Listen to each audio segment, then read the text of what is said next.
What's going on, everybody? This is Brian from SneakerFiles.com, and we got some news to talk about today. But first, just a heads up, the Air Jordan 1 OG Royal giveaway is still going. I'll have a link in the description below, so just make sure you get locked in before it's too late. Now, as far as highlights of the news, we got a shit ton of Adidas Ultra Boost news.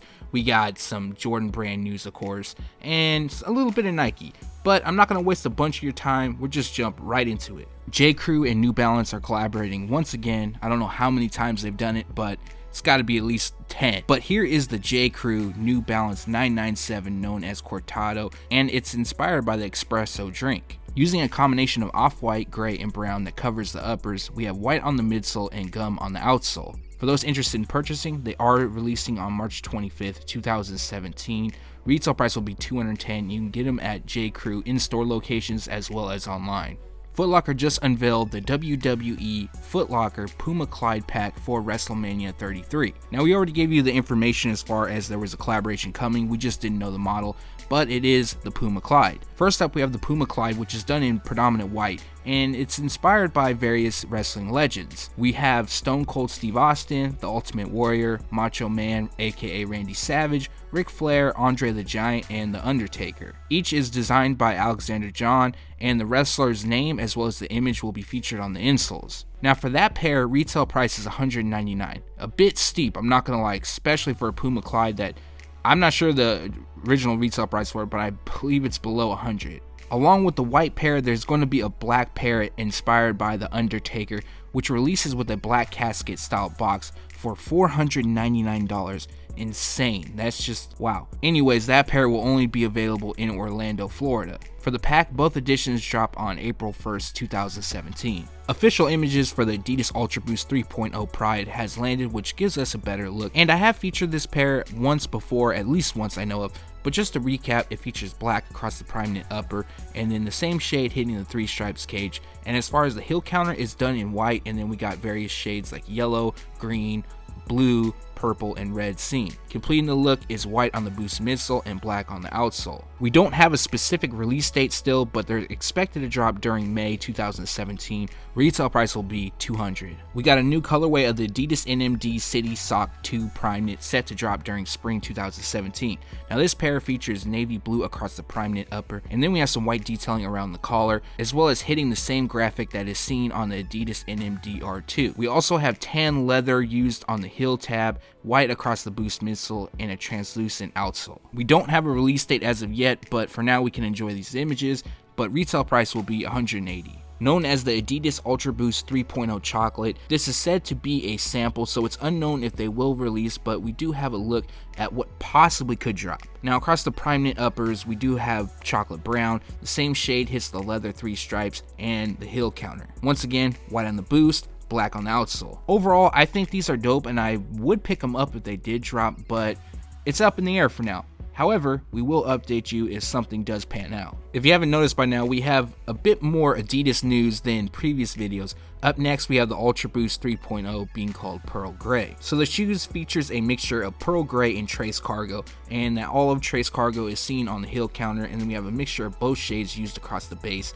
A semi-translucent three stripes cage, white on the boost, black on the outsole. Pretty much all Adidas Ultra Boosts seem to fit in the same mold. However, if there's a special drop, then of course it becomes an LTD and a hiked up price point. This pair actually has a release date, so they're going to drop on March 29, 2017. Retail price will be $180. And if I had to guess, I mean, the 3.0, I went to my local mall and I can't even find a 3.0, so I don't know. Maybe it's a regional thing once again, but I haven't really looked online, so my luck locally probably will sell out. Online it'll probably take a little bit, but will sell out. It was a big day yesterday for Ultra Boost news. Another one did drop, the Adidas Ultra Boost 3.0 LTD Bronze. Now, to me, these are actually really dope, I'm not gonna lie.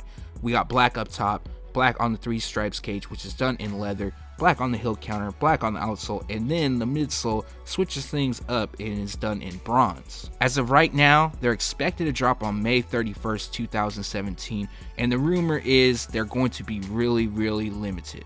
This is the last Adidas Ultra Boost news for those that are not a fan of the model, but for those that are, sorry to say, this is it.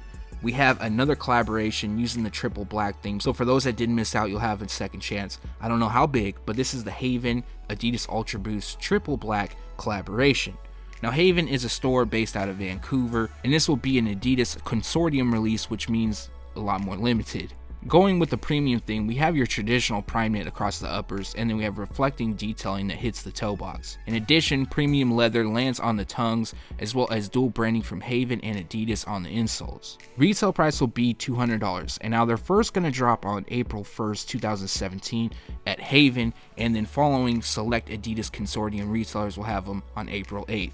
While it seems like most of the Air Max Day releases have already dropped, we still have a few to look forward to on the day. I'm not sure if this is one of them, but here we have the Nike Air Max LD 0 Pearl Pink exclusively releasing for the ladies. Now they feature a mixture of pearl pink, prism pink, and white. Only minor hits of white are seen, and that's done on the insole and a little bit on the outsole, so overall you have your all pink build. There isn't a set release date, but retail price will be $180. If I had to guess, it'd probably release after Air Max Day, but don't quote me on that.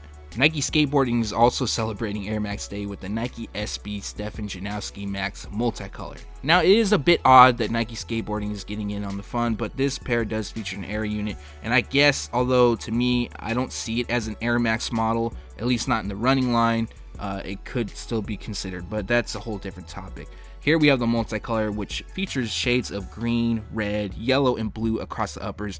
Then we got black on the Nike swoosh, gray on the liner as well as the tongue and laces, white on the midsole completes the look. For those that want to pick this pair up, they're going to drop on March 26, 2017. Resale price will be $160. Now they will be available on the Nike Sneakers app as well as other select Nike skateboarding retailers. Nike Basketball has officially unveiled the Time to Shine collection. Now we featured bits and pieces of the collection throughout the segment, but the whole collection features the LeBron 14, the KD9 Elite, the Kyrie 3, the PG1, and the Kobe AD. Now the only thing I want from the collection is the PG1 Shining, also now I guess known as Time to Shine, but I'm not sure if this release will be individually numbered, but if they are, then that's dope. If not, oh well. But they are dropping on March 24th, and retail price ranges from $110 to $175. What I'm hearing is this is going to be a limited drop, so for those that are thinking it's going to be an easy cop, maybe the Kobe AD might, maybe the KD9 Elite, and probably the Kyrie 3, but the PG1 and LeBron 14 I think will be a bit harder to obtain. Jordan Brand is expanding across their trainer releases. Now we have the Jordan Trainer Essential, which is basically an Air Jordan 8 just in trainer form. Now at first I was like, what the fuck is this? This is ugly, but honestly it kind of grew on me. I'm not gonna lie. Like, I kind of like trainer shoes, so for me I probably will pick this up.